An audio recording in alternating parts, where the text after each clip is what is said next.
আজকের বেদবাণী। সংসার মায়ামুগ্ধ ভ্রান্তিজনক।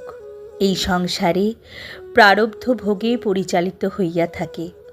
বাসনাকুলে বিব্রত হইয়া সত্য প্রতিষ্ঠার চঞ্চল হয়। কর্মক্ষেত্রে সহিষ্ণুতায় সামর্থ্য প্রকৃতির ঊর্ধ্বর্তন করিয়া থাকে।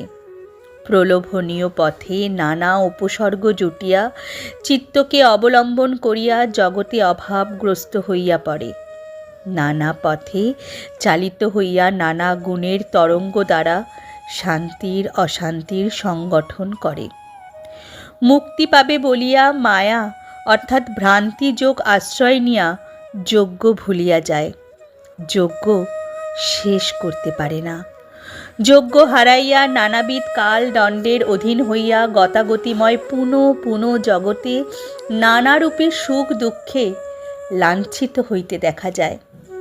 স্থির বস্তুর সঙ্গ না পাইয়া পতিসেবা হারাইয়া নানাবিধ উপায় সৃষ্টি দ্বারা কেহ সন্ন্যাসী, কেহ যাপক, কে যোগী, কেহ ভোগীরূপ ধারণ করিয়া আশু সুখ অনুভূতি দ্বারা সর্বত্রভাবে ব্যবসায়ী বুদ্ধির আবৃত হইয়া যায়। এই সকল কেবল মায়ামন্ত্র জানিবে।